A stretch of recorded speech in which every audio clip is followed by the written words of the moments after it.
mélangé. J'ai besoin de me remettre en train. Donc,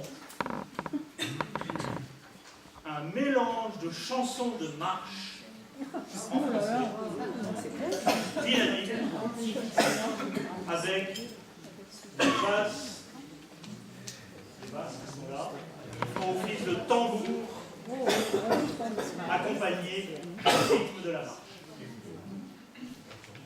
Nachdem wir gut gegessen haben und getrunken haben, müssen wir uns ein bisschen bewegen. Und es kommt jetzt eine Mischung aus französischen Liedern. Das sind Marschlieder. Und die Bassstimmen spielen diese Trommel. Und zeigen die Marschgeschwindigkeit.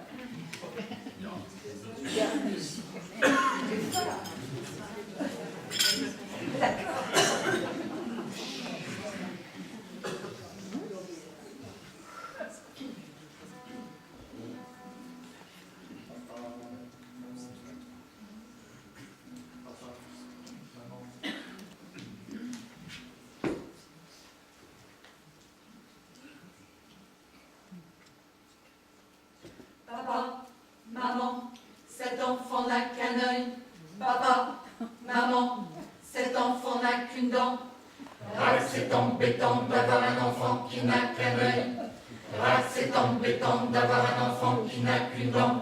Papa, maman, mon gros, cet enfant n'a qu'un œil, papa. Oui, maman, j'écoute, cet enfant n'a qu'une dent, Ah, c'est embêtant d'avoir un enfant qui n'a qu'un œil, c'est embêtant. Ah, c'est embêtant d'avoir un enfant qui n'a qu'une dent, c'est embêtant. Dans la troupe, y a pas de gens que moi. Y a des nouilles, mais ça ne se voit pas. La meilleure façon de marcher, c'est sûrement la nôtre, c'est de mettre un pied devant l'autre et de recommencer. Nous en avons plein de plein de sacs. Ah, papa, maman, cet enfant n'a qu'un œil. Papa, maman, cet enfant n'a qu'une dent. Ah, c'est embêtant d'avoir un enfant qui n'a qu'un œil. Ah, c'est embêtant d'avoir un enfant qui n'a qu'une dent. Papa, maman, cet enfant n'a qu'un œil. Papa, maman, cet enfant n'a qu'une dent. Ah, c'est embêtant d'avoir un enfant qui n'a qu'un œil. Ah, c'est embêtant d'avoir un enfant qui n'a qu'une dent. Papa, Maman, papa, c'est maman, ah, c'est embêtant d'avoir un enfant qui n'a qu'un œil. Ah, c'est embêtant d'avoir un enfant qui n'a qu'un œil. Ah, c'est embêtant d'avoir un enfant qui n'a qu'un œil. Maman, c'est embêtant d'avoir un enfant qui n'a qu'un œil. Maman, c'est embêtant d'avoir un enfant qui n'a qu'un œil. Maman, c'est embêtant d'avoir un enfant qui n'a qu'un œil. Maman, c'est embêtant d'avoir un enfant qui n'a qu'un œil. Dans la troupe, y a pas de jambes de bois. Y a des nouilles, mais ça ne se voit pas. La meilleure façon de marcher, c'est sûrement la nôtre. C'est de mettre un pied devant l'autre et de recommencer. Et de recommencer. Et de recommencer. nous en avons plein de plein de sacs, plein de millions, des pleins des cœurs, des gamins, des millions, des millions, des millions.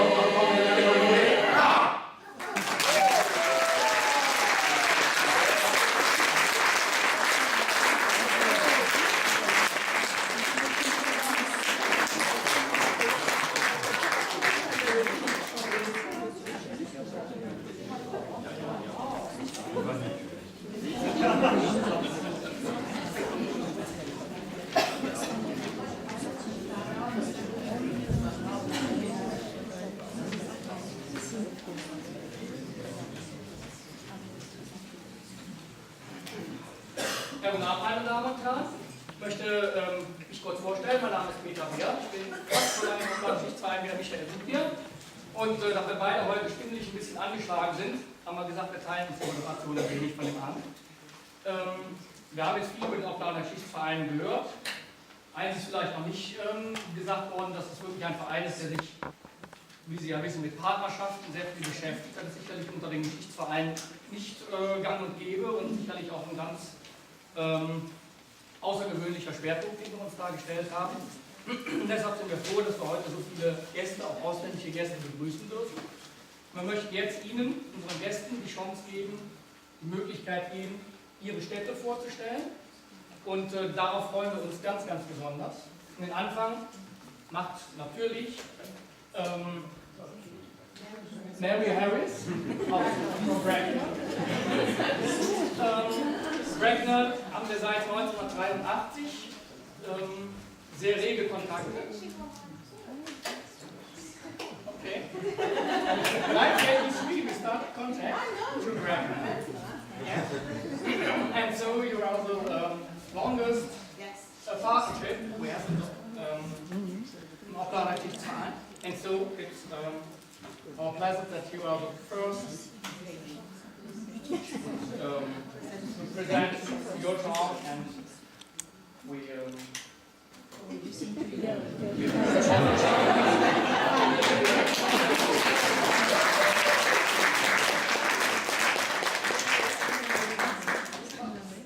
Good evening, ladies and gentlemen. It's my pleasure this evening to talk to you a very short time about Bracknell. I have to say, first of all, that I am the town clerk, which is a local government official. I'm a member of Bracknell Twinning Association, but I'm not a member of the Historical Society. Bracknell Historical Society is in difficult times. The majority of its members are elderly, and none of them felt that they were able to come here to Leverkusen to talk to you. I wanted you to see a little and hear a little about Bracknell and its history, but I have to tell you, I don't even live in Bracknell myself. Tomorrow, those of you who come to our stall will find that we have some more history about Bracknell that you can take away with you, and some more pictures of Bracknell. But I brought a few pictures to talk to you about this evening. The first one may seem rather strange. I wanted a picture of Bracknell, and I wanted to put in something to just remind me, because I didn't have my pictures with me when I was doing the presentation. So I found this nice picture of a heron at the bottom there, and I thought that will remind me. And when I went to look at the pictures of Bracknell on my computer, the first one I found was of North Lake in Bracknell, outside one of our big historic, well, one of the only historic houses in Bracknell, South Hill Park. We have a big lake called North Lake, and there was a real heron actually sitting on North Lake. So where is Bracknell? Bracknell's 50 kilometres west of London. The red arrow marks the spots. We've got the logo of Bracknell Town Council there. It's between the M3, this is the M3, the major motorway down to the south. We've got the sea down here in Southampton, and the M4 here going west. This is the major area along here. It's called Silicon Valley, so-called. Okay, so Bracknell at the bottom of the arrow. We're part of something called Bracknell Forest, which is actually the whole of the local authority area. And Bracknell Forest actually covers 11,000 hectares of land. And it's made up of 6 small local authorities called parishes, of which Bracknell Town is the largest. You can see here, this is Bracknell Town. We're not actually the largest in area, but we're the largest. We actually house half the population of Bracknell Forest. So a little about the history of this Bracknell. Bracken Hill, as it was originally called, was shown in an Anglo-Saxon charter. We do have a very few Roman and Saxon remains. But principally, Bracknell was very, very small, just a village of one street, pretty much until 1856, when the railway actually came to Bracknell. Bracknell had been part of Windsor Great Forest, the forest that belonged to the Crown. And one of the things that happened was that there was a major turnpike, a major road going from London to the west that actually went close to Bracknell. It's still there, you can still see it, called the Devils Highway. And that actually brought more traffic through Bracknell. And so I like to have the illusion of, we still between these major motorways, as I showed you, the M4 and the M3, and principally this turnpike brought more traffic to Bracknell in the 18th century. So basically we have Bracknell as a small village, a long narrow street occupied by shopkeepers, and I've got a couple of photographs to show you in a minute to show you that it was a long time before it changed. So the most important thing that happened relatively recently was in 1949, and so this year we're celebrating the 60th anniversary of Bracknell being designated as a new town. At the end of the war, the government wanted somewhere to move people to better accommodation outside London. Around London, there was a green belt where no housing must be built. And so they wanted to move people not too far from London, but not into that green belt. And so Bracknell was chosen as one of the new towns because it had a railway, and the land around it is not good for farming. It's poor quality land, it's sandy, and so it was a better place to build houses rather than for agriculture. So in 1951, the first people moved into the new town, into their new homes. And the population then, in 1951, was only 5,000 people. There were 19 new shops by 1957 in the town centre.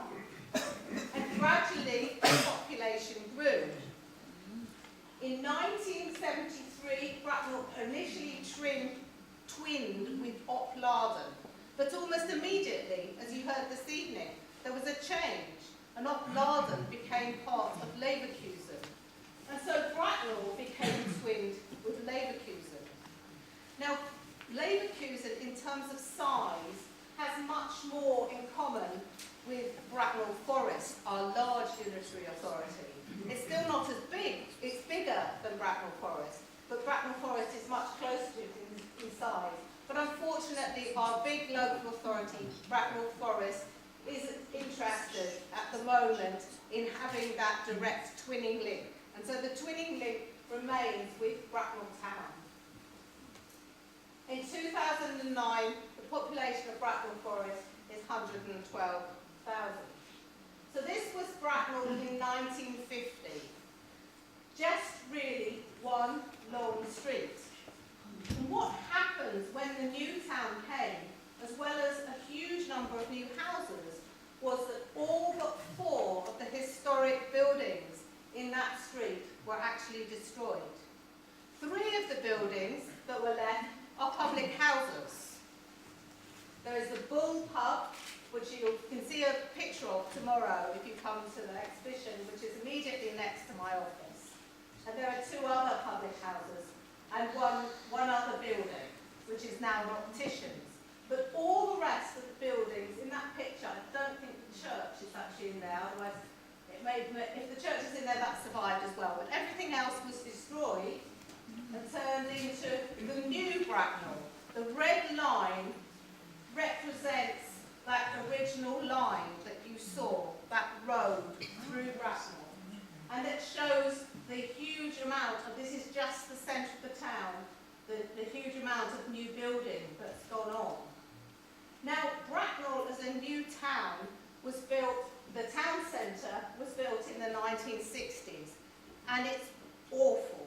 It's concrete, and it's ugly, and it's a wind tunnel, and everybody wants to get rid of it. And we were delighted when a couple of years ago there was a plan to have a completely new town centre. We still have the plan, we don't have the town centre. So, let's just talk very briefly about twinning. As we say, Bracknell was twinned with Opladen in 1974, and there was a lot of activity over the years between Leverkusen and Bracknell. It went up and down, there were exchanges of sports groups, of choirs, etc. We're very proud that in 2005, Bracknell was awarded the Council of European Diploma, which I understand Leverkusen has received this year. And in 2007, we received the Council of Europe Flag of Honour, which is awarded to twin towns who do well at twinning, if you like. And we were even more thrilled that, let's just go back a minute. This lady here was flown at the cost to the European Council paid for her to be flown all the way from Turkey to present the flag to us. So this was our mayor at the time, and she was handed the flag. In 2009, we had a number of activities. We opened Leverkusenplatz. You've all been shown Bracknell Square in Leverkusen. Well, now we have Leverkusenplatz in Bracknell. And this was the opening with Mayor Kupfer there and Chas Bailey opening our Leverkusenplatz. This is our local history exhibition. You'll see it looks a bit like something that somebody's done at school. We have two councillors who are very enthusiastic, who wanted to do something to mark the 60th anniversary of the new town, and they wanted to look at some of the history of how that had developed and the memories of local people, and they put together this exhibition. And finally, this was what was most important. We were celebrating this year in 2009 the 60th anniversary of Bracknell New Town. And I think the message that I want to bring today is Bracknell hasn't got much history, really. We haven't got many buildings. We haven't got anything Roman to excavate. But what we have is a huge amount of oral history among the people who come from Bracknell. And if you come and talk to Adrienne Jones, who's the president or the chairman of our Twinning Association tomorrow, she was born in Bracknell, and she can tell you a huge amount about the history of Bracknell, certainly in recent years, and the development of the new town. And I think the Historical Society going forward really needs to look at that history. It's modern history, but it's really important, and it's going to change. If we get, or when we get, our new town, some of that history will be lost, and we need to record it now. So thank you very much for listening.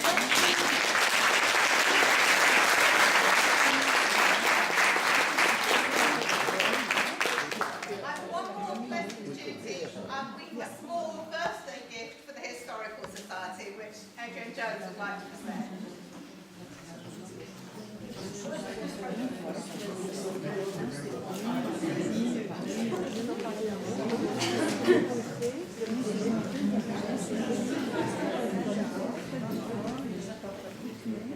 Thank you very much for this exciting presentation.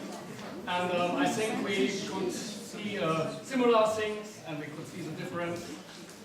Vielen Dank nochmal für diesen sehr interessanten Vortrag. Ich denke, wir haben einiges erkannt, was wir auch parallel aus anderen Städten kennen, was wir auch von uns kennen, aber auch Eigenheiten gesehen.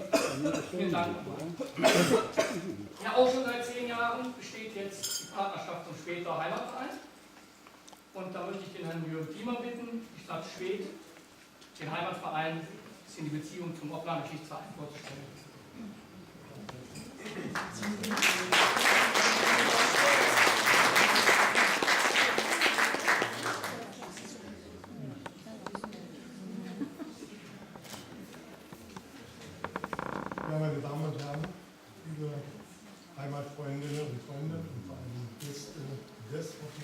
Geschichtsvereins sowie Gutbier und Bräutigam. Meine Präsentation voranstellen möchte ich Ihnen zunächst unsere herzlichen Grüße und Glückwünsche übermitteln. Dieses darf ich sowohl im Namen unserer Stadt und allen voran unseres Bürgermeisters, Herrn Volkswirt, die Mitglieder des Schweder Heimatvereines e.V. sowie natürlich auch persönlich von mir tun. Gleichzeitig wünschen wir Ihnen für die Zukunft Schaffenskraft, immer Freude bei Ihrer heimatbringenden Tätigkeit sowie Gesundheit und Zufriedenheit. Nun aber zur eigentlichen Stadt. Ein bisschen was gesagt. Und da gehe ich ganz weit zurück, und zwar Ausgrabungen im Stadtgebiet im Jahre 1998 haben erneut Beweise gebracht, dass die Besiedlung der Stadt Schwedt seit 1500 vor Christi erfolgte. Ca. 3000 bis 1800 vor Christi arbeitete sich vom Orient die Kultur der Bodenbauern und Viehzüchter aus. Im Zuge der extensiven Bodennutzung durch Rodung veränderten sich die Siedlungsverhältnisse. Bodenkeramische Siedler gelangten in den Uckermark. In der Bronzezeit, also 1800 bis 800 vor Christi, lösten sich Metallhandwerker aus der Nahrungsmittelproduktion und stellten sich für den Tauschhandel Waffen, Geräte, Schmuck aus eingeführten Rohstoffen wie Kupfer und Zinn her. In der folgenden Eisenzeit, in der römischen Kaiserzeit, ersetzte das aus Rasen-Eisenerz geschmolzene Eisen, wir haben ja den Tiegel hier, die bisherige Bedeutung der Bronze als Metall für Werkzeuge und Waffen. In dieser Zeit bildeten sich germanische Stämme heraus. In der Uckermark siedelten Ostgermanen, die in der Völkerwanderung vom 4. bis 6. Jahrhundert nach Christi, schon, das Gebiet weitgehend verließen und nach Süden und Westen zogen. In der folgenden Slawenzeit drangen bis zum 9. Jahrhundert in das von den Germanen verlassene Gebiet zwischen Oder, Elbe und Saale von Osten her slawische Siedler ein. In der Uckermark ließen sich die zum Stammesverband der Wildzinn gehörenden Ukra oder Ukrainer nieder. Unter der Herrschaft der Pommern entwickelte sich die Stadt durch den Zuzug deutscher Siedler, also das Gegenteil, zu einem städtischen Zentrum. Die slawische Bevölkerung übernahm progressive Arbeitsgeräte und Methoden. 1265 ist Schwedt erstmals urkundlich als Stadt erwähnt worden. Die mittelalterliche Stadt blieb lange Zeit der wechselnden Grundherrschaft zwischen den Pommernherzögen, den Brandenburgern, Markgrafen und kurzzeitig gar den Mecklenburgern unterworfen. Aber nach 1476 blieb Schwedt endgültig brandenburgisch. Im Stadtwappen weist der pommersche Greif auf die einstige Zugehörigkeit zu Pommern hin. 1670 ließ Dorothea von Holstein-Glücksburg, die zweite Gattin des großen Kurfürsten Friedrich Wilhelm, die Herrschaft Schwedt zur Markgrafschaft für ihre nicht erbberechtigten Söhne erheben. In den folgenden 100 Jahren erlebte Schwedt als Residenzstadt eines kleinen Fürstentums eine besondere Blütezeit, die sich 1788 mit dem Tod des letzten Markgrafen Friedrich Wilhelm endete. Die Markgrafschaft fiel an das brandenburgisch-preußische Stammhaus zurück. Hugenotten brachten Ende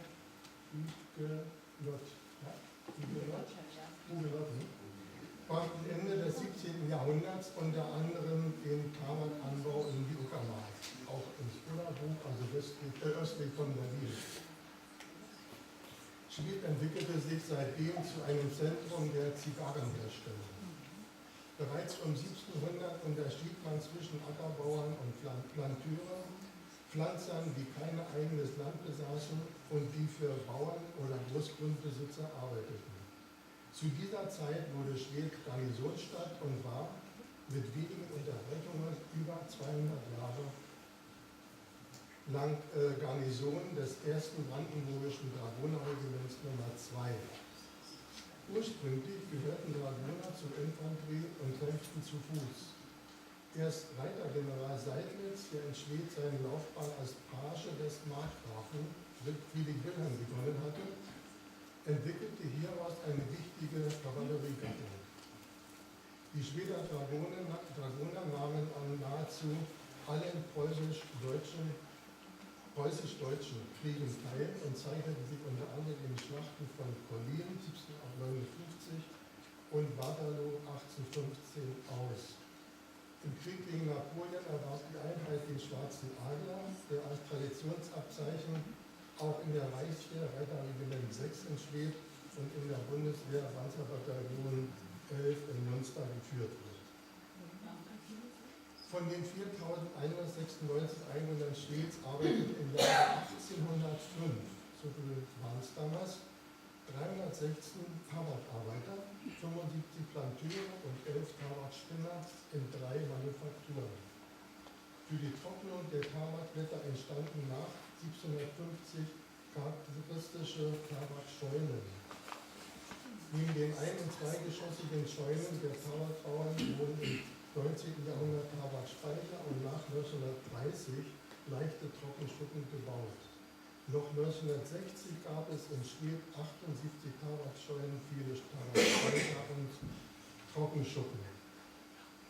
Der Zeit vorausblickend ist es so weit gekommen, dass voraussichtlich in diesem Jahr der letzte Tabak in unserer Region angebaut wird.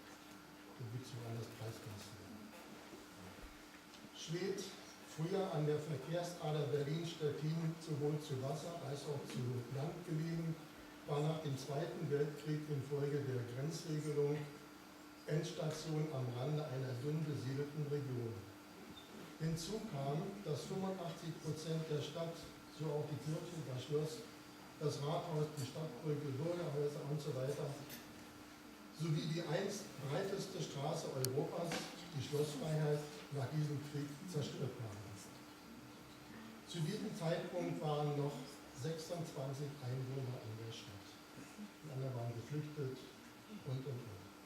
Sie hatten wegen seiner jetzigen Lage nur ganz groß an Bedeutung verloren. Einen politischen Beschluss von 1958 zum Ausbau der Grundstoffindustrie in der DDR und der Entscheidung zugunsten einer strukturschwachen Region verdankt Schwedt die Ansiedlung einer großen Papier- und Kartonfabrik und eines Erdölverarbeitungswerkes. Mit diesen beiden Industriebetrieben begann der Bedeutungswandel Schweds zum industriellen Zentrum. Die Einwohnerzahl wuchs von 1959 bis 1989 von 10.000 an über 50.000, nahe 54.000 ohne Bauarbeit, also das Fünffache. Hinzu kam eine starke Bauindustrie, ist ja klar. Im Ergebnis der Wende hat Schwedt derzeitig 35.000 Einwohner, was zur Folge hatte, dass nicht Wohnungen gebaut, sondern ein ganzer Wohnkomplex abgerissen und andere umgestaltet werden musste. Wir waren und sind stolz auf unsere Stadt, viel Grün, gelegen am Wasser und am Nationalpark und das Odertal.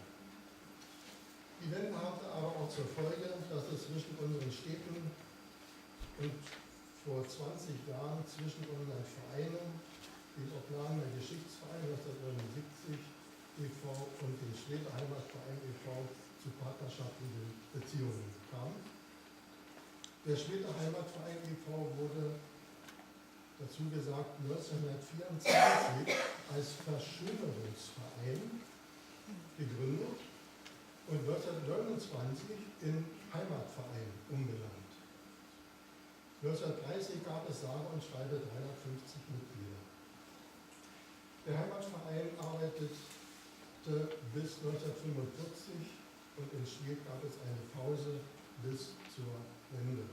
Bis zur Pause deshalb, weil in alten Bundesländern viele Schweden gewohnt haben und die haben sich dort wieder zum Heimatverein vielfach vereinigt, aber in Schwedt selber, das war nicht wünschenswert seinerzeit.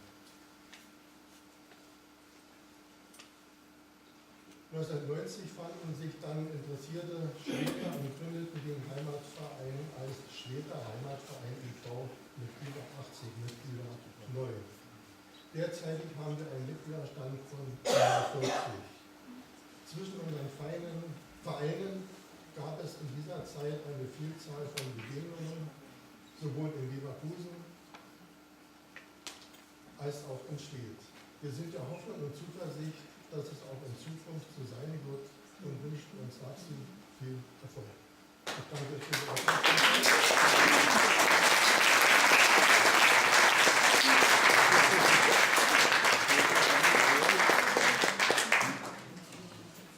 Sehr gewachsen und Schweden ist dokumentiert. Keine Sache.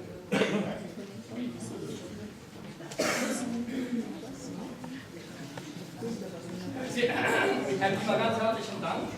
Ich denke, gerade die Partnerschaft mit dem Schweder Heimatverein ist auch für den Oblandischen Verein sehr wichtig. Der innerdeutsche Austausch, gerade über die jüngere Geschichte, ist wirklich ein sehr bedeutender Bestandteil der Vereinsarbeit beider Vereine und auch Inhalt unserer Austausch. Und wir hoffen natürlich genauso, dass wir diese intensive Austauschtätigkeit fortsetzen können. As next, we will speak to our French guest. Yes. Daniel Camon will represent Wilna Das to you. And the partnership to Wilna Das for the Aufladen für den Aufladenverein not so long. It's since 10 years. 10 years? Yes, 10 years. We met together with Michael on the station in Aufladen in August 1990. And since 2002, we have the official partnership, and it's a very intensive partnership. Also nach Frankreich unterhalten zum Verbindung das eine sehr intensive Partnerschaft. Und wir freuen uns darauf, die Stadt vorgestellt zu haben. Zuerst möchte ich bedanken für die Einladung hier in den schmelzigen Einer Seminar. Und ich sage einige Wörter über die Geschichte von Wiener Glas und dann über den Verein, la Société historique de Wiener Glas und dann von den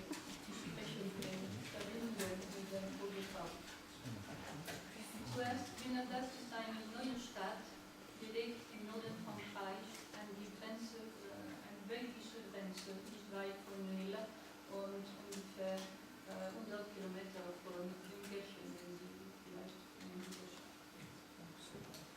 Also dann der archäologischen Funde könnte die Geschichte der drei Dörfer Heinach, As und Flers früher Wiener Das existierte nicht. Es gab drei Dörfer in Stadt Wiener Das, diese drei Dörfer, weil wir nicht kennen, weil wir Ausgrabungen gemacht. Also wir haben eine römische Villa des 2. Jahrhunderts, 3. Jahrhunderts gefunden in Flers. Eine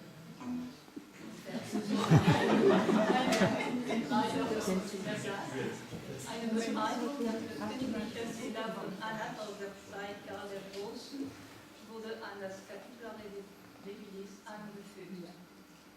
In dem Manuskript von Wolfenbüttel, das 831 kopiert wurde, wird zum ersten Mal der Name Asnapiu, also das ist Anarchis, urkundlich erwähnt. Dieses Gut war damals ein Gestüt, das die fränkische Kavallerie belieferte. Schon am Ende des 8. Jahrhunderts war Anna das Zentrum der karolingischen Villen in der Gau Mediterranensis, das ist heute Mélentois.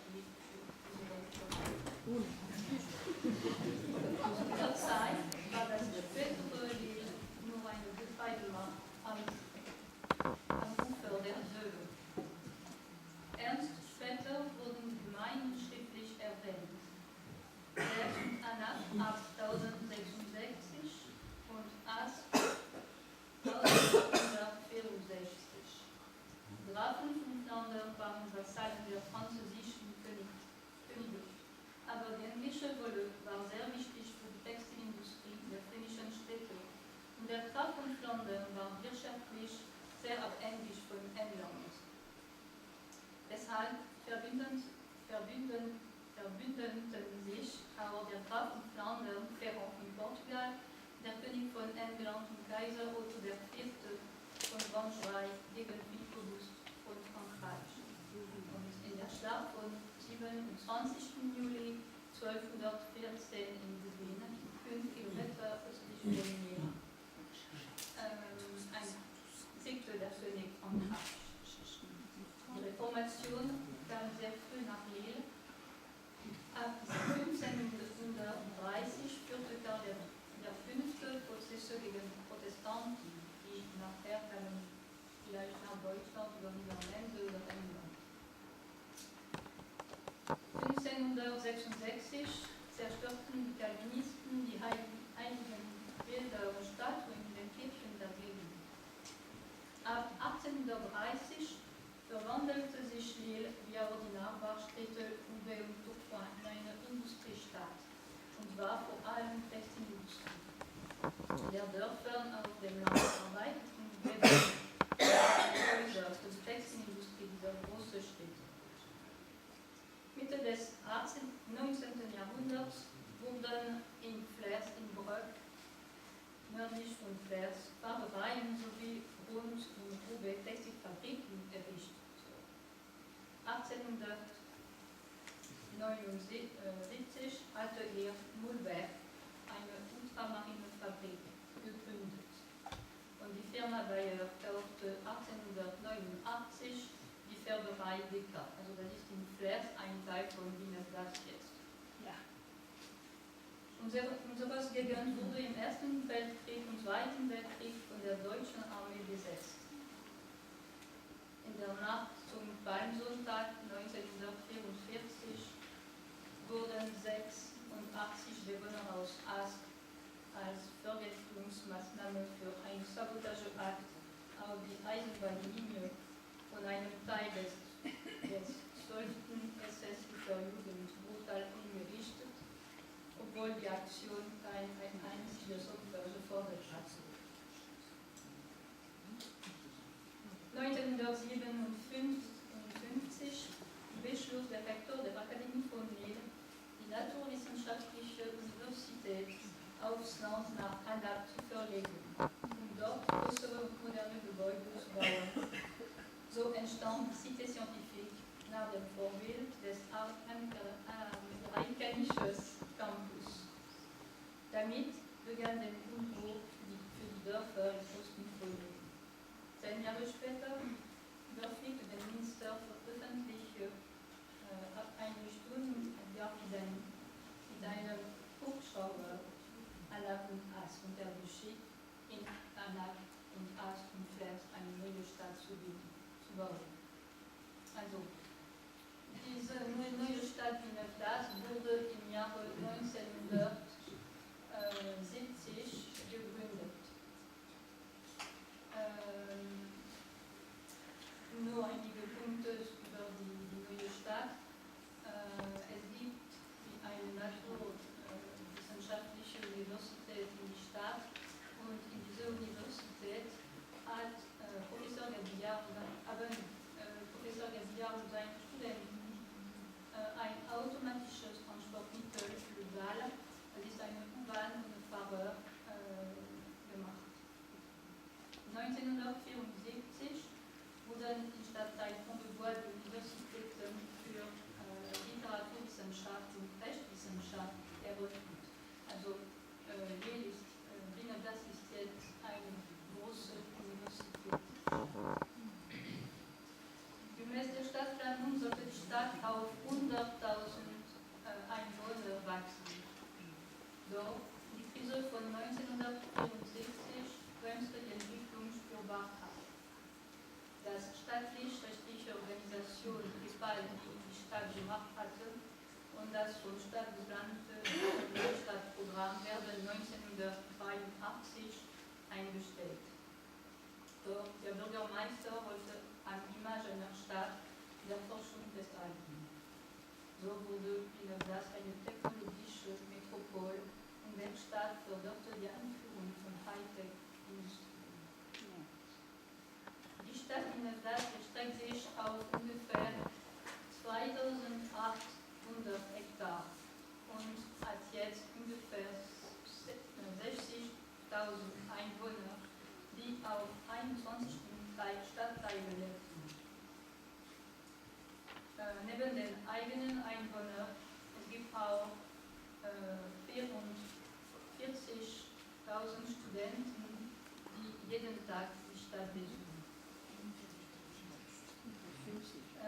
Es gibt in Wiener-Das 1000 Vereine und Wiener-Das ist eine junge und sehr aktive Stadt mit dieser Vereine. Also, einige Wörter über unseren Verein. Der Geschichtsverein von Wiener-Das und Mélenchon wurde im Jahre 1974 von Alain Lautin, ein Lehrer für moderne Geschichte in der Universität von Lille, und einem Arzt, Dr. Jean-Marie Mock, der Historiker des Massakers von Ast, und von André Delqueux, der Gründer des Musée du Terroir, am Beginn der Stadt Wiener-Das gegründet.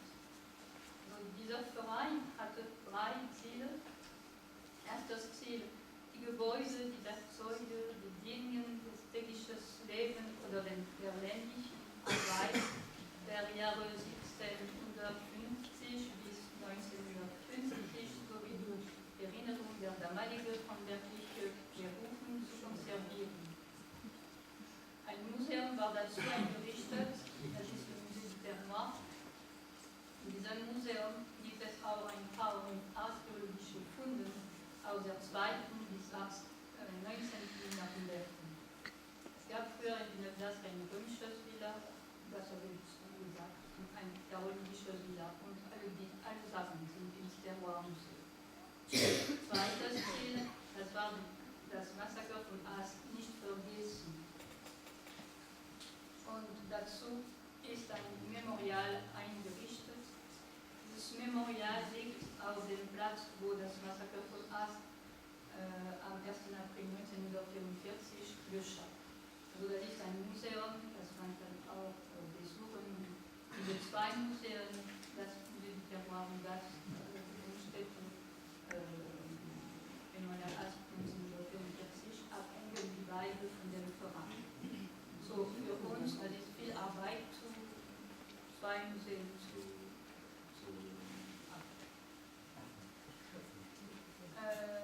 das 3. Ziel war, Nachforschungen über die Geschichte des Gegens anstellen. Einmal oder zweimal im Jahr publizieren wir ein Kurier, der Revue du Terroir. Es gibt immer ein Thema für das Jahr. Seit 1999 hat die Société Historique eine Partnerschaft mit dem Aufgenommen Geschichtsverein. Danke zu Winfried Wall, der damalige Vorsitzende der DFG, der die Adresse der Schwamm, Michael Gubier, gegeben hat. Und Michael hat uns am ersten Mal für den 20. Geburtstag des OGV in Villa-Römer Hochladen uns eingeladen. So, wir sind am ersten Mal gekommen, am Ende August 1999. Nachher hatten wir zusammen für Versammlungen und Projekte zu bereiten. Wir haben viele Ausstellungen zusammen gemacht, zum Beispiel 2000 eine Ausstellung in Villa-Römer über die Geschichte in der Das und ins Terroir-Museum, eine Ausstellung über Leverkusen, die Geschichte von Leverkusen. 2008 eine Ausstellung über die Transportmittel in Leverkusen, in der Das am Beginn des 20. Jahrhundert, auch in Villa-Römer. Und dieses Jahr eine Ausstellung über die Weimarer Republik in Villa-Römer und auch die 20 Jahre zwischen den zwei Kriegen in Wiener-Das. 2004 war Lille europäische Kulturstadt. Die Mitglieder des OGV sind in Wiener-Das gekommen, um Ausstellungen zu besuchen, besonders eine Ausstellung über Rubens und ein Konzert von Beethoven-Musik zu wir haben eine Partnerschaft zwischen unseren beiden Vereinen in 2003 unterzeichnet, er in Villa-Römer und in das. So, wir arbeiten auch zusammen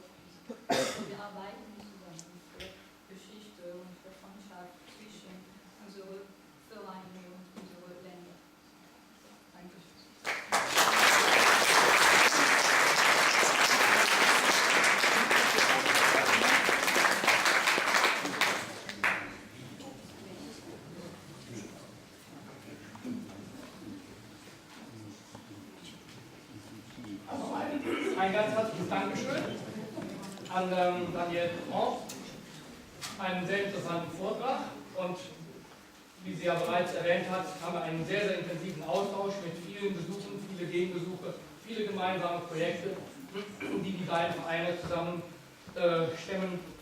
Und man merkt es auch ihren Sprachkenntnissen an, dass sie sich immer perfekter ausdrücken können. Ich wünsche, mein Englisch wäre so gut, oder mein Französisch wäre auch nur annähernd in diesem. Vielen Dank nochmal, vielen Dank auch fürs Kommen und ich gehe davon aus, dass wir die nächsten Jahre auch wieder sehr, sehr gut und sehr, sehr viel zusammenarbeiten. Thank you to Daniel Clement, and we hope that we work together the next years in nearly the same way like them. And now I would like to introduce you Darius Piesiewski from Ratibor, and he's the man for music.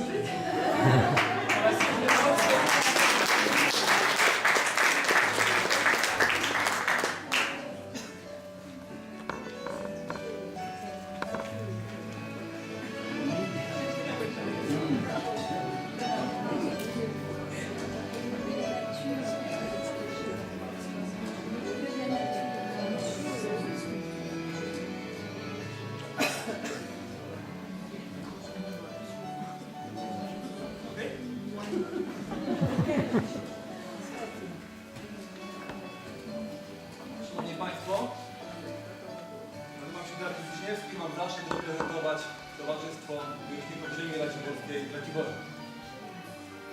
To jest moja osobista tłumaczka. So. Sehr geehrte Damen und Herren, mein Name ist Dariusz Piesiewski und ich habe die Ehre, den Geschichtsverein Towarzystwo Miłośników Ziemi Raciborskiej, also die Gesellschaft der Freunde des Ratiborer Landes, hier zu vertreten. W tym miejscu bardzo serdecznie chciałbym podziękować. Noch ein bisschen leiser.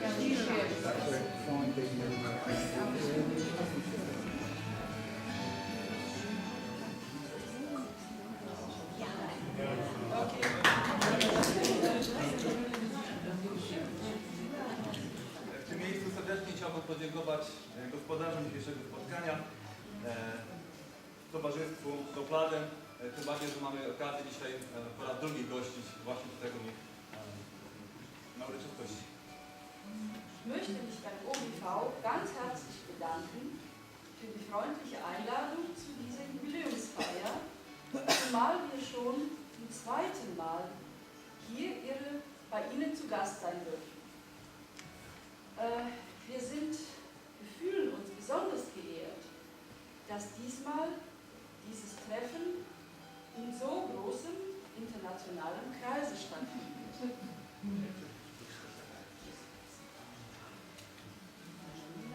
Daniel Ratibor. The short presentation about our country.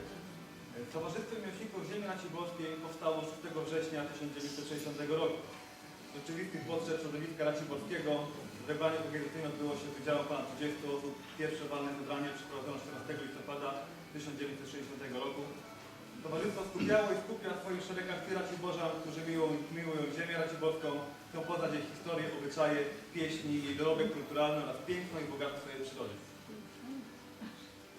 Gesellschaft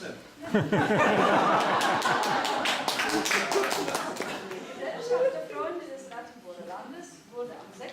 September 1960 auf Anregen einiger Ratiborer berufen. Zur Organisationsversammlung erschienen 20 Personen. Die erste Generalversammlung ist am 14. November 1960 abgehalten worden. Mitglieder der Gesellschaft sind Ratiborer, welche sich mit dem Ratiborer Land verbunden fühlen und deren Geschichte, Brauchtum, Lieder, kulturelle Errungenschaften und Schönheit der Natur besser kennenlernen wollen. Już w pierwszych ambitnych planach pracy towarzystwa uwzględniono m.in. takie zadanie jak prowadzenie badań naukowych nad przeszłością i współczesnością ziemi raciborskiej opiekę nad zabytkami regionu, wydawanie publikacji propagujących kulturę i naukę, organizowanie imprez kulturalnych i rozrywkowych, odczytów, wykładów, sesji naukowych oraz współpracę z innymi stowarzyszeniami. Bereits die einleitenden Pläne der Gesellschaft umfassten folgende Tätigkeitsbereiche: wissenschaftliche Forschungen im Bereich der Vergangenheit und der Gegenwart des Ratiborer Landes, regionalen Denkmalschutz, Herausgabe von kultureller und wissenschaftlicher Publikationen, Kultur- wie auch Vergnügungsveranstaltungen, Vorträge, Vorlesungen und wissenschaftliche Tagungen sowie Zusammenarbeit mit anderen Gesellschaften. Patrząc z perspektywy prawie 50 lat, jubileusz będziemy obchodzić wkrótce w listopadzie 2010 roku, można stwierdzić, że cele i zadania towarzystwa pozostały te same. Zmieniło się tylko grono zaangażowanych członków oraz uwarunkowania polityczne i ekonomiczne. Aus der Perspektive des fast 50-jährigen Bestehens, das Jubiläum wird im November 2010 begangen, ist festzustellen, dass die Ziele und Aufgaben der Gesellschaft unverändert blieben. Lediglich das Gremium der sich engagierenden Mitglieder sowie die politischen und wirtschaftlichen Begebenheiten haben sich geändert.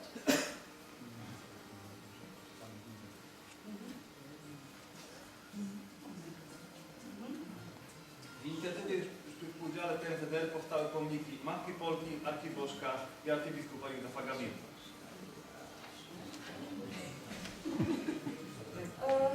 Die fast 50-jährige Tätigkeit der Gesellschaft brachte verschiedene Errungenschaften, von denen einige hier aufgeführt werden sollen, nur einige wenige. Es sind mehrere Gedenktafeln gestiftet worden, um geschichtliche Begebenheiten in der Erinnerung der Zeitgenossen zu erhalten, und die Gesellschaft war Anleger oder Mitwirkender beim Entstehen mehrerer Denkmäler, wie zum Beispiel das Denkmal der polnischen Mutter, das Denkmal des nationalen Anführers Arkadiusz Bożek und die Statue des Erzbischofs Józef Gawlina, die in der Stadt aufgestellt sind. Towarzystwo toczyło patronatem działalność ogniw muzycznych i plastycznych od 1974 roku do lat 90. XX wieku na Ciepłowskiej Orkiestry Symfonicznej. Podejmowało także próby ratowania Zamku Piastowskiego. Inicjatywę towarzystwa odbywa się konkursy recytatorskie Adama Mickiewicza i Józefa von Eichendorfa, historyczny z okazji 20. rocznicy wyzwolenia Raciborza, Raszonek Raciborskiej, konkursy na Raciborskich Strój Złotych, na najlepsze prace maturalne języka polskiego, konkursy plastyczne. Unter der Schirmherrschaft der Gesellschaft führten Laienzentren für Musik und bildende Künste ihre Tätigkeiten aus. Von 1974 bis in die 1990er Jahre wurde das Ratiborer Symphonieorchester geführt. Es wurden Tätigkeiten unternommen, das Piastenschloss vor dem Verfall zu retten. Aus Initiative der Gesellschaft sind Vortragswettbewerbe im Bereich der Poesie von Adam Mickiewicz und Josef von Eichendorff durchgeführt worden. Ausstellungen im Bereich der bildenden Künste, der Ratiborer Ostereier zum Beispiel und Volkstrachten wurden organisiert und die besten Abiturarbeiten in Polnisch ausgezeichnet. Bogata jest również działalność wydawnicza towarzystwa. Znane były Raciborzanom tomiki Biblioteki Strzechy, zeszyty raciborskie. Funkcjonował tytuł prasowy Gazeta Raciborska, winietę logo Towarzystwa Miłośników Ziemi Raciborskiej. Reichhaltig ist die Verlagstätigkeit der Gesellschaft. Bekannt waren die Hefte der Bibliothek Strzecha, das bedeutet auf Deutsch das Heim. Da gab es Zeszyty Raciborskie Strzecha, die Ratiborer Hefte. Es wurden mehrere Bücher verlegt und 12 Jahre lang wurde die Gazeta Raciborska, also die Ratiborer Zeitung, herausgegeben, die mit der Vignette und dem Logo der Gesellschaft versehen war. Inną formą działalności były sesje popularno-naukowe dotyczące m.in. działalności Manuela Smołki, arcybiskupa Józefa Gawiny, księdza doktora Augusta Węcla, prekursora współpracy i zbliżenia Polaków, Czechów i Niemczech. 50. rocznicy powstania Związku Polaków w Niemczech, trzeciego powstania śląskiego, twórczości raciborskich pisarzy ludowych i roli kulturalno-społecznej Rodziny Raciborskiej. Eine weitere Form der Tätigkeit der Gesellschaft waren populärwissenschaftliche Tagungen,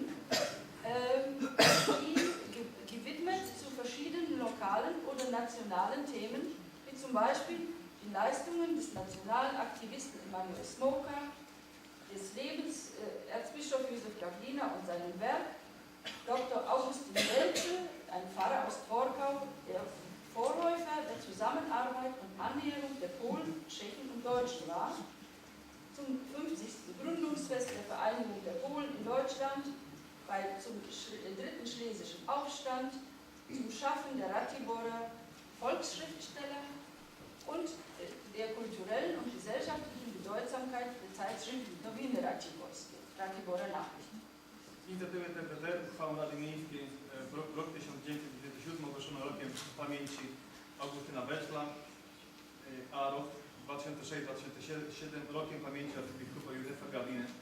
Towarzystwo organizowało także imprezy kulturalne, na przykład inicjację historyczną przemarszu wojsk króla polskiego Jana III Sobieskiego, obchody rogerowskie w okazji rocznicy wydania przez Juliusza pieśni ludu konośląskiego, spotkania arcybolskich pisarzy, poetów, plenery malarskie, turnieje szachowe, warsztatowe, patriotyczne akademie związane ze świętem narodowym. Auf Anregung der Gesellschaft beschloss der Rat der Stadt Ratibor 1997 als Jahr des Gedenkens Augustin Welzes und das Jahr 2006-2007 als Jahr des Erzbischofs Josef Gavlina zu begehen. Die Gesellschaft der Freunde des Ratiborer Landes war mitverantwortlich bei der Organisation mehrerer kultureller Veranstaltungen, wie zum Beispiel der Inszenierung des historischen Durchmarsches der Kriege des polnischen Königs Johannes Sobieski, den Feierlichkeiten zum Anlass des 100.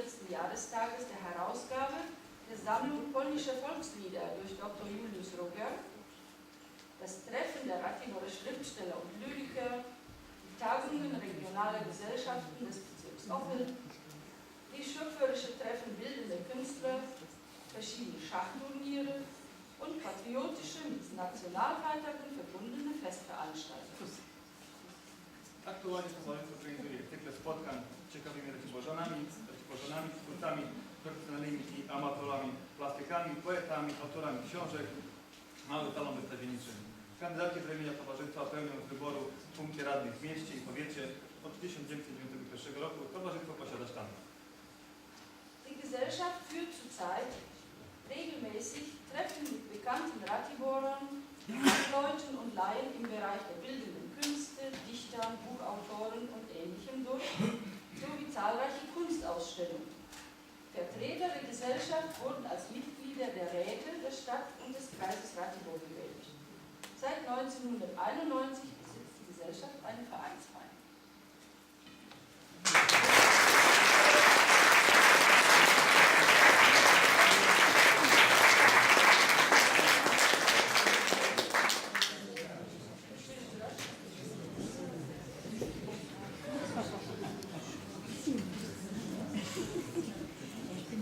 Jetzt noch eine kurze und knappe Geschichte des Ratiborer Landes.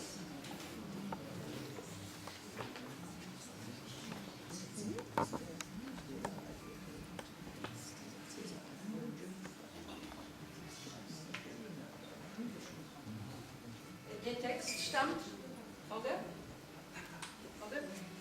stammt von Herrn Pavel Neverla, der ein angesehener Historiker der Stadt und des Landes Ratibor ist. Wenn man Legenden Glauben schenken kann, war Ratibor kurz vor Christi Geburt Hauptstadt der Quaden, die von den Römern besiegt an der schlesisch-mährischen Grenze sesshaft wurden. Die im Kloster St. Emmeram im 9. Jahrhundert entstandene und als Regensburger Völkertafel bekannte Urkunde erwähnt den Stamm der Golensitzi, die in Ratibor eine ihrer 5 Wehranlagen hatten. Am Anfang des 12. Jahrhunderts war die Umgebung von Ratibor ein Grenzkampfgebiet. Gallus Anonymus erwähnt in seiner Chronik, dass 1108 die Krieger des Herzogs von Polen, Boleslaus Schiefmund, Ratibor besetzten, nachdem sie die Mähren besiegt hatten. Etwa 1172 machte Mesko Ratibor zum Sitz seines Herzogtums. Mesko aus der Familie der schlesischen Piasten, ein Sohn des Ladislaus, Großfürsten von Krakau und Oberherrn von Polen, war von seinen Brüdern vertrieben worden, weswegen er auf der Ratibor ausgehenden Krakau und besetzte die Stadt, um den dortigen Thron zu besteigen. Als die Mongolen nach Westen zogen, eroberten und zerstörten sie unterwegs alle Städte, darunter auch das hauptstädtische Krakau. Ratibor haben die Mongolen jedoch nicht besetzen können, obwohl sie 1241 in der Schlacht bei Wahlstatt die christlichen Ritter besiegten. Im Jahre 1336 ging das Herzogtum Ratibor in Erbfolge an die Troppauer Premyslieden und wurde dadurch Lehen der böhmischen Krone. Als das Herzogtum Ratibor 1532 unter die Herrschaft der Habsburger kam, wurde es Bestandteil des Heiligen Römischen Reiches Deutscher Nation.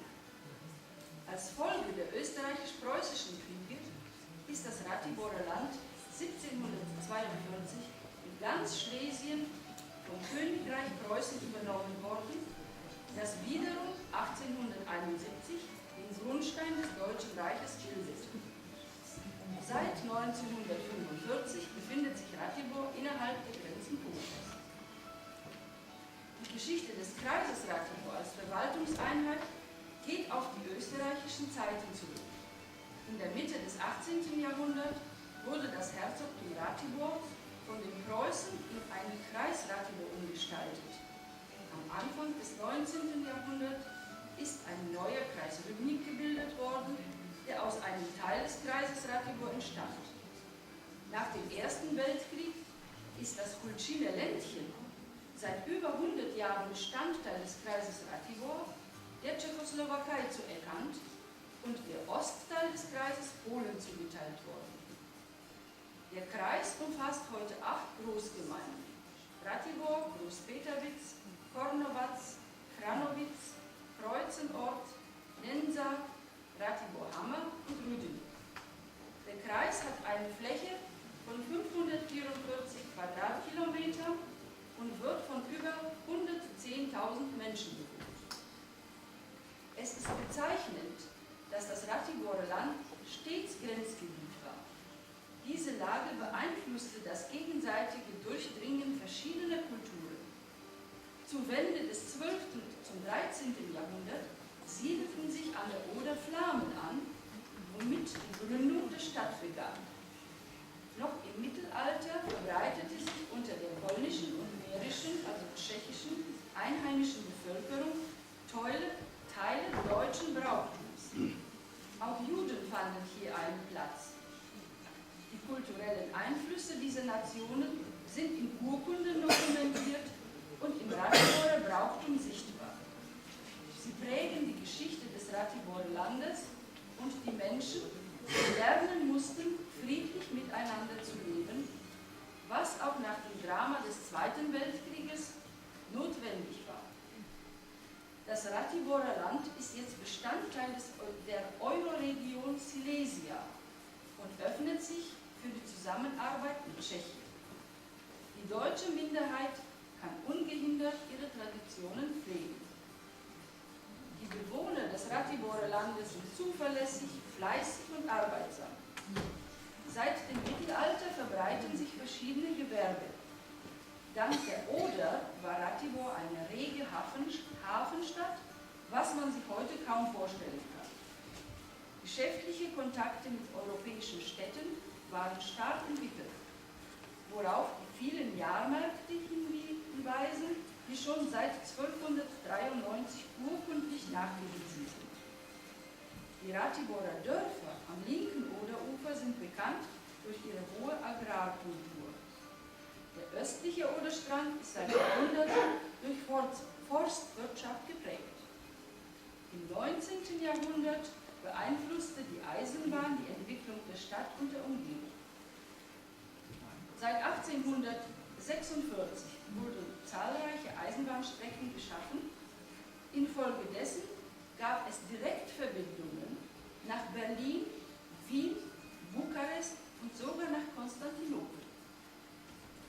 Dank der Eisenbahn gab es eine dynamische Entwicklung der Industrie, was eine erhebliche Bevölkerungszunahme mit sich brachte. Es würde zu weit führen, alle Fabriken aufzuzählen, die Zeit zeitweise einige tausend Menschen beschäftigten. Die Metallindustrie überwog, aber auch Chemie, Tabak, Zucker und Nahrungsmittelindustrie waren verbreitet. In Ratibor wurden moderne Eisenbahnwaggons, vortreffliche Waffen, ausgezeichnete Süßigkeiten, erfrischendes Bier, in ganz Deutschland begehrte Zigarren und sogar Motorräder hergestellt. Auch heute noch hat das Ratiborer Land eine bedeutende Stellung im Wirtschaftsleben Polens. Und das in verschiedenen, aktuell sehr gefragten Bereichen, um nur die Kesselfabrik Rafako AG, SGL Carbon Polska AG, Süßwarenfabrik Wierzko AG, Henkel Polska AG oder die Werkzeugmaschinenfabrik Rafamet AG in Ratibor-Hamme zu nennen. Diese Firmen stellen Produkte her, die in der ganzen Welt gefragt sind. Die staatliche Fachhochschule trägt dazu bei, dass Ratibor auch ein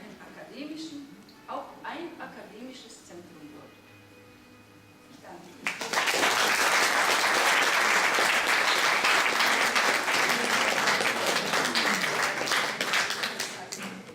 So, jetzt haben wir noch ein kleines Geschenk zum Jubiläum.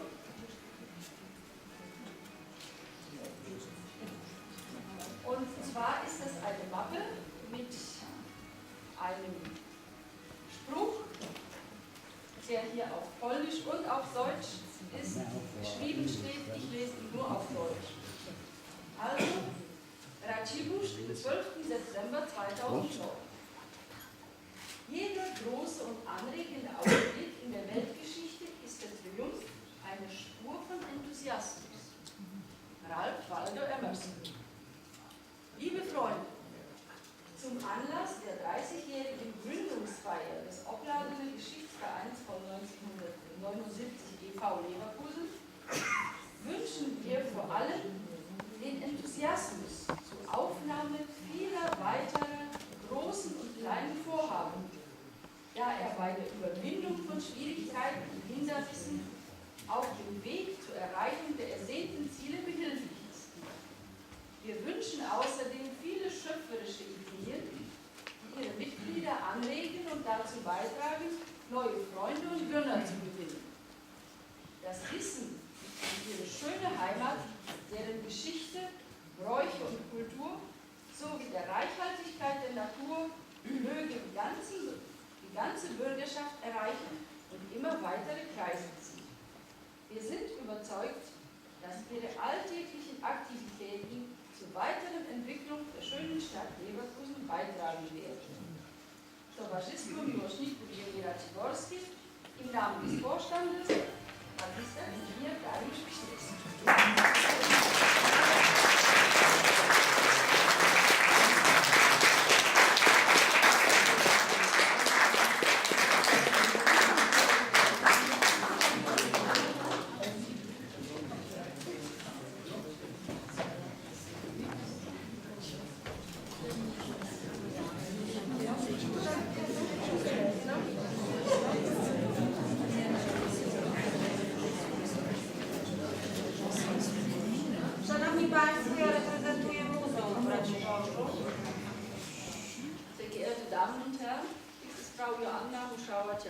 Die Direktorin des Städtischen Museums in Ratibor. Mam zaszczyt również uczestniczyć w tym jubileuszu. Ich bin sehr geehrt, dass ich hier beim Jubiläum, bei der Jubiläumsfeier dabei sein kann. I we własnym imieniu oraz w imieniu władz miasta Raciborza chciałam złożyć wielkie gratulacje. Im eigenen Namen und im Namen der Stadt Ratibor wollte ich herzliche Glückwünsche überbringen. Z okazji 30-lecia istnienia Towarzystwa Oblad. Zum 30-jährigen Jubiläums des OGV. Chciałabym życzyć również w imieniu tych wszystkich, których wcześniej wymieniłam, abyście Państwo dalej tak wspaniale działali. Ich möchte Ihnen wünschen, im Namen der vorher genannten, dass Sie weiterhin so viel Kraft und Mut und weiterhin toll arbeiten werden. Abyście mieli wspaniałe pomysły, damit Sie tolle Einfälle haben znaleźli wiele problemów badawczych. Damit sie viele Anregungen zum weiteren Erforschung der Geschichte finden. I aby ta współpraca pomiędzy historycznymi towarzystwami z różnych miast partnerskich rozwijała się tak wspaniale jak dotychczas. Und damit die Zusammenarbeit mit den Geschichtsvereinen aus den Partnerstädten und ihnen weiterhin so wunderbar geblieben sei.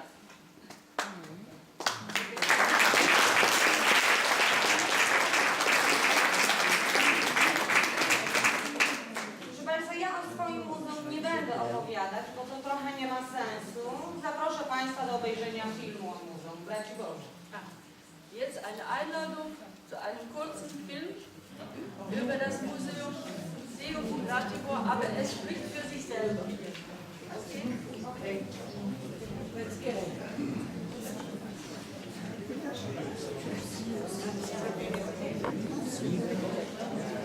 Genau.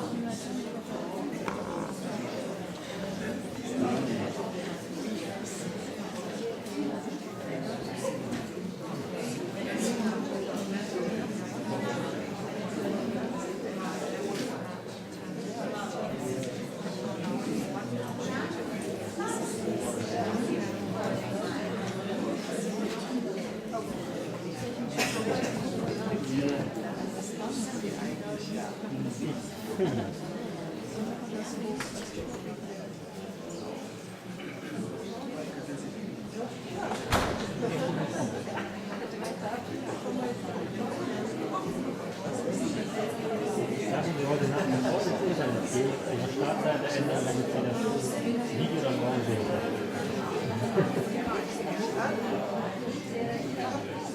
Ja, aber das ist nicht der Film, das ist auch der Film drauf.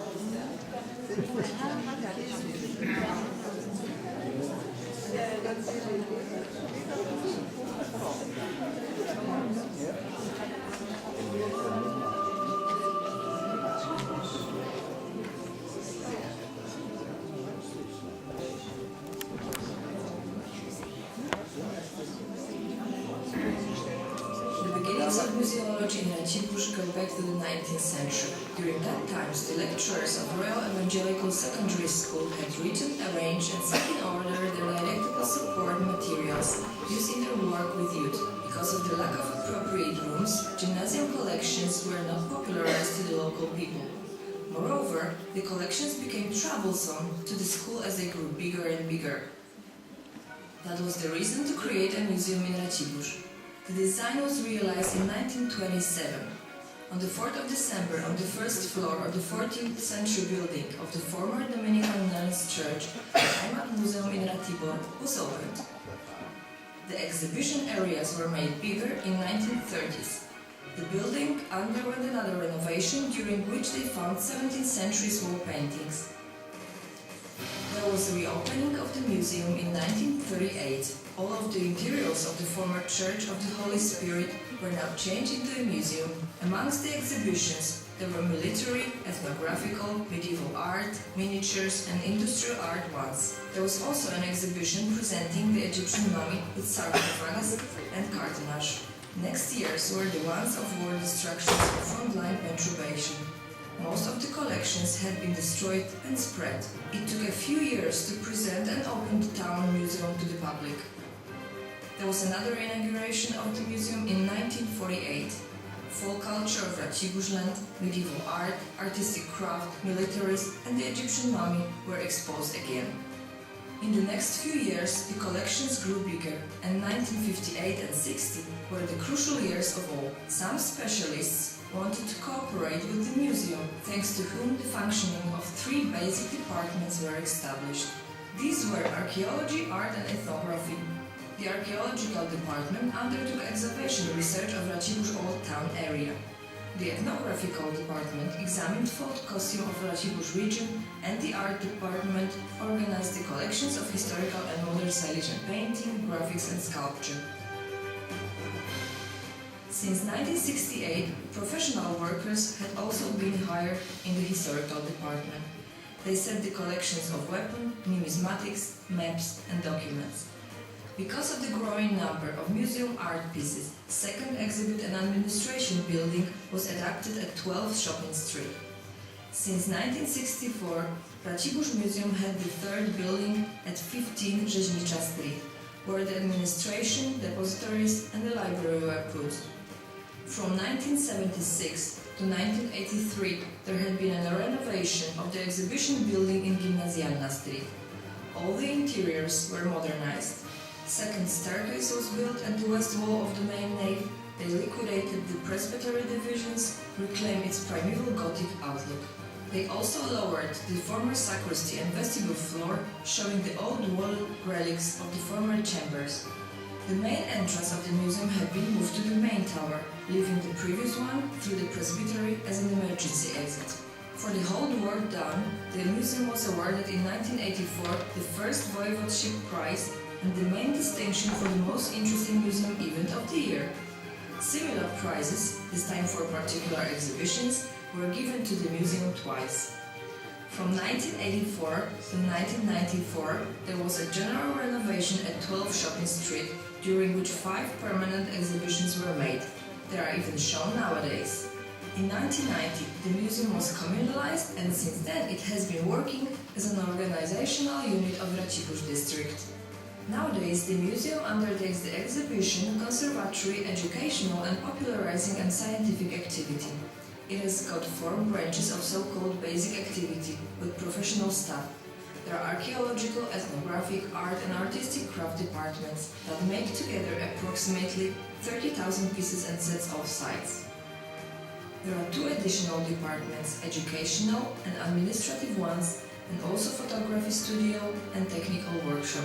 The essential element of the activity is site conservation, to which 2,000 of artistic and scientific value pieces had undergone. The most important of this work was the conservation of a wall painting called Sending the Holy Spirit and Holy Euphemia's Adoration, but also the archaeological arrangement and conservation of former Dominican nuns' church presbytery.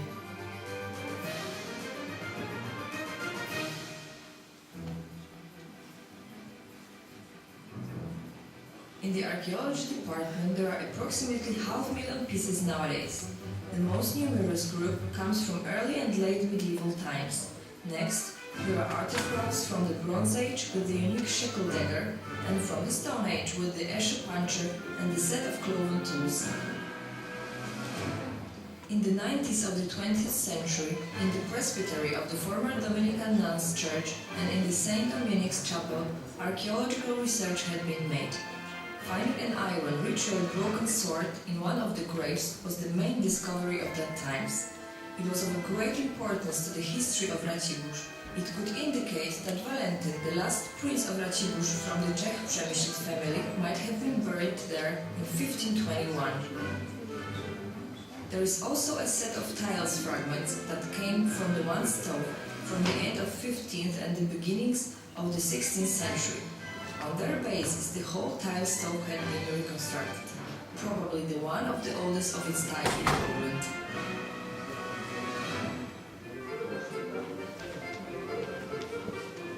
Most of the Silesian folk culture can be found in ethnography department.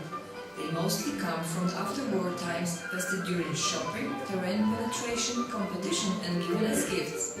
Racibórz folk costumes come from 19th and the first half of the 20th century, are the biggest and the most interesting collection of all. The kaftans, so-called sprinzers, are especially interesting elements of those costumes. The set of 19th century bonnets is also interesting. In the same department, one can find everyday life appliances, agricultural tools, but also folk art craft. Moreover, ethnography department collects folk furniture, ceremonial art, sacred folk art, photos and photo documents.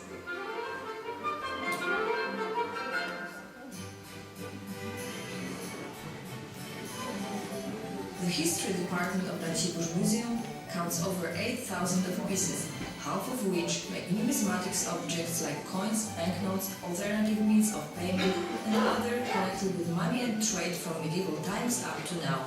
The most distinctive ones are the Roman coins found near Racibórz, Prussian coins from 16th to 19th century, and the First World War's alternative money. Moreover, Polish, German, Czech, Czechoslovakian and Russian money can be found here.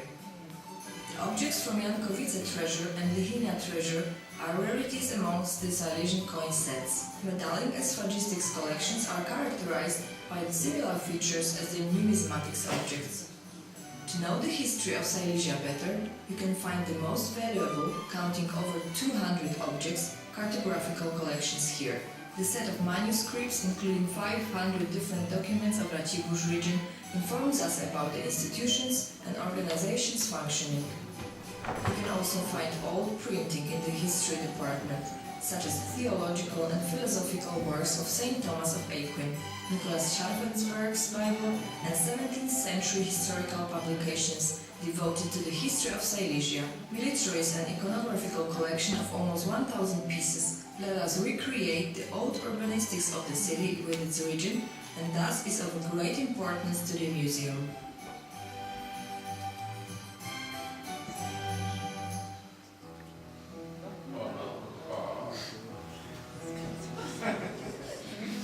One can find valuable collections in the art department.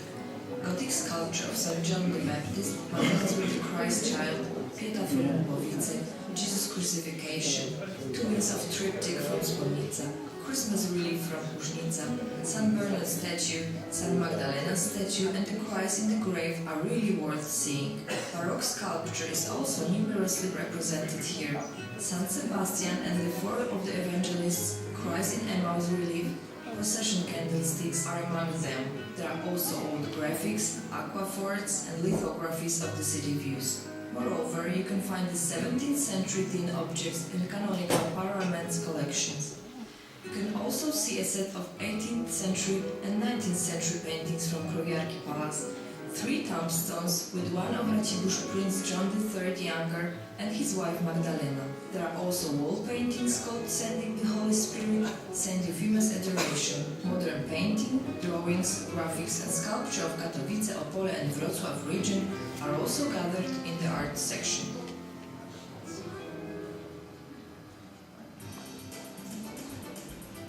The most interesting and valuable collections of Racibórz Museum are presented as permanent exhibitions. You can see archaeological excavation of Dominican Nuns Church in the exhibition called The Discoveries in the Dominican Nuns Church.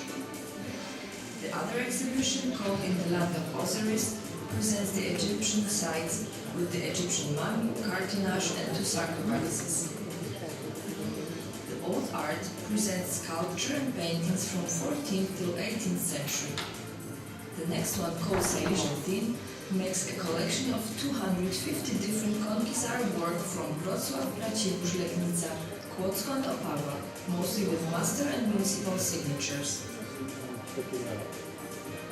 Another permanent exhibition called Ritual Year by the Upper Order presents some of the annual ceremonies and service with the accessories and paraphernalia.